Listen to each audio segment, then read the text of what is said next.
हाँ जी किसान साथियों, तो नमस्कार। मैं आपका दोस्त राम मेहर और स्वागत करता हूं आपका नई वीडियो में। इस वीडियो के अंदर हम बात करेंगे हमारी धान की फसल के अंदर। अब की बार खुद मैंने देखा है कि बहुत जल्दी जो अगेती वैरायटियां हैं उनके अंदर तेले और शीत ब्लाइट या ब्लास्ट का अटैक आ चुका है। हमारे किसान भाई स्प्रे कर रहे हैं हमारी धान की फसल के अंदर, और इस टाइम पे ना स्प्रे चलेंगे, स्प्रे आएंगे आगे। जैसे अब आप लोग जैसे कि ये धान की फसल देख पा रहे हैं, तो इसके अंदर एक स्प्रे निकाल दिया गया है। तो हमारी धान की फसल है इस टाइम पे जो ये स्टेज होती है ना, ये इस टाइम तक हमारे किसान भाई एक स्प्रे निकाल चुके होते हैं हमारी धान की फसल के अंदर। ये मोटी वैरायटी है क्योंकि कम दिनों की वैरायटी है, तो एक स्प्रे में इसमें काम चल जाएगा अगर मौसम अनुकूल हो फसल के। तो इस वीडियो के अंदर मैं बात करूंगा, अगर आपकी धान की फसल के अंदर शीत ब्लाइट या कोई भी ब्लास्ट आपकी धान की फसल के अंदर आया है। वैसे बहुत सारे प्रोडक्ट आते हैं मार्केट के अंदर अलग अलग बीमारियों को रोकने के लिए, अलग अलग कीटों को रोकने के लिए। तो हम बात कर रहे हैं इस वीडियो के अंदर कि बीमारियों के रूप में जितनी ज़्यादा दिक्कतें आती हैं हमारे किसान भाई के सामने। अब जैसे मान के चलिए शीत ब्लाइट की समस्या धान की फसल के अंदर आ गई, तो शीत ब्लाइट से होता है क्या, अगर टाइम पे देखभाल नहीं हुई, टाइम पे इसका स्प्रे नहीं किया हम लोगों ने, तो होता क्या है कि ये बिल्कुल चढ़ती चढ़ती ऊपर तक चढ़ जाती है, जो रूप ले लेती है शीत रोट का, और दाने बिल्कुल काले कर देती है, फसल हमारी ख़राब हो जाती है। इसलिए टाइम रहते अपनी धान की फसल की देखभाल करके उसको जो प्रोडक्ट की ज़रूरत है, जिस टेक्निकल की ज़रूरत है, उस टाइम पे बीमारी या कीट, हम तीनों तरह के स्प्रे इसके अंदर करते हैं।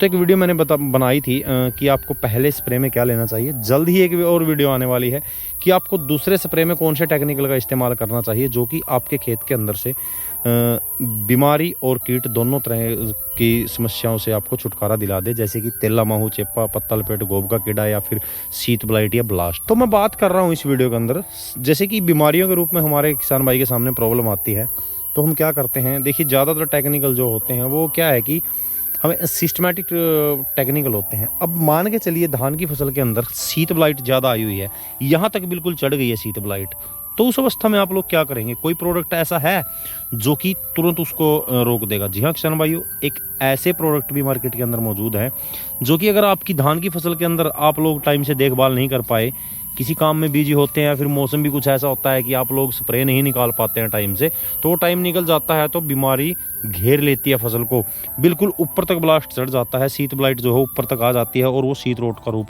ले लेती है। तो उस अवस्था में आपको क्या करना है? उस अवस्था में करना है आपको जो आप नॉर्मली टेक्निकल यूज़ करते हैं, वो चाहे फिर अजोक्सिस्ट्रोबिन हो, टैबुकोनाजोल हो, या फिर अजोक्सिस्ट्रोबिन या डाइफोकोनाजोल हो, जो भी फंगिसाइड आप लोग यूज़ कर रहे हैं, जो भी फंगिसाइड XYZ, जो भी फंगिसाइड आप लोग यूज़ कर रहे हैं, तो उसके अंदर आपको करना क्या है, सिर्फ और सिर्फ मैनकोजेब, जो कि 75% WP फॉर्मुलेशन में आता है, तो उसको कॉम्बिनेशन कर लीजिए, साथ में उसको मिश्रण कर लीजिए। ये काम क्या करेगा, देखिए जो ये प्रोडक्ट होते हैं, जो ये टेक्निकल होते हैं, अजोक्सिस्ट्रोबिन, टैबुकोनाजोल या अजोक्सिस्ट्रोबिन, डाइफाकोनाजोल, ये होते हैं सिस्टमैटिक प्रोडक्ट, ये होते हैं सिस्टमैटिक बेस टेक्निकल। सिस्टमैटिक से क्या है कि वो आपका 5 से 7 दिन में काम करेगा, जब पौधे के अंदर जाके वो काम करेगा। लेकिन कॉन्टैक्ट बेस का काम क्या होता है, उसी टाइम पे तुरंत जैसे आपने स्प्रे किया 3 से 4 घंटे के अंदर अंदर बीमारी को तुरंत पकड़ लेना। तो जब तक वो कॉन्टैक्ट बेस प्रोडक्ट काम करेगा ना, तो आपका जो आपने सिस्टमैटिक किया है, जैसे अजोक्सी डाइफो लगा ले या फिर अजोक्सी टैबू लगा ले, तो उस टाइम पे वो अपना काम शुरू कर देगा।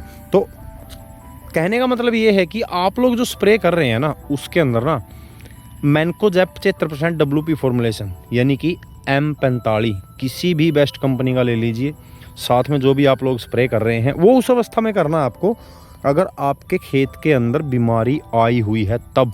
और अगर आपके खेत के अंदर ये है कि भाई हल्की फुल्की थोड़ी बहुत प्रॉब्लम है, तब तो आप लोग सिर्फ नॉर्मली इन्हीं टेक्निकल का इस्तेमाल कर सकते हैं। लेकिन अगर आपके खेत के अंदर ज़्यादा मात्रा में आपको लग रहा है कि भाई शीत ब्लाइट का प्रकोप आ चुका है, ब्लास्ट का प्रकोप आ चुका है, लीफ ब्लास्ट का प्रकोप आ चुका है, तो उस अवस्था में आपको इसके अंदर M45 मिक्स कर लेना है, तो वो तुरंत उसको रोक देगा। जी हाँ किसान भाइयों, अब जैसे आप लोग अजोक्सिस्ट्रोबिन, टैबुकोनाजोल की डोज लेते हैं 300 से 330 ml प्रति एकड़ के हिसाब से हम लोग यूज़ करते हैं।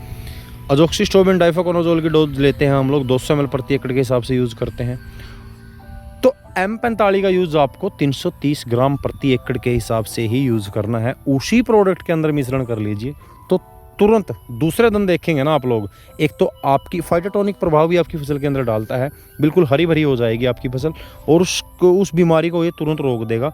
और उसके बाद फिर 5 से 7 दिनों में वो जो आपने सिस्टमेटिक किया है वो अपना काम शुरू कर देगा। तो इस तरीके से आप लोग अपनी धान की फसल को शीत ब्लाइट जो भी बीमारियों के रूप में प्रॉब्लम आती है तो उस चीज़ से बचा सकते हैं, एक सिस्टमेटिक और एक कॉन्टैक्ट बेस्ड प्रोडक्ट। तो इन दोनों का कॉम्बिनेशन करके आप लोग अपनी धान की फसल को इन बीमारियों से बचा सकते हैं। तो यही सब था किसान भाइयों, धान की फसल के अंदर जो ये समस्या आती है बीमारी के रूप में, हमें किस तरह से इससे बचा जा सकता है। तो मेरे ख्याल से जानकारी आपको समझ में आ गई होगी। जानकारी अगर आपको अच्छी लगी तो वीडियो को लाइक कर दीजिएगा, अपने किसान भाई में जानकारी को शेयर जरूर कीजिएगा। चैनल पर अगर पहली बार आए हैं तो चैनल को लीजिए सब्सक्राइब। तो मिलते हैं जल्दी एक और नई जानकारी के साथ, तब तक के लिए जय हिंद जय भारत।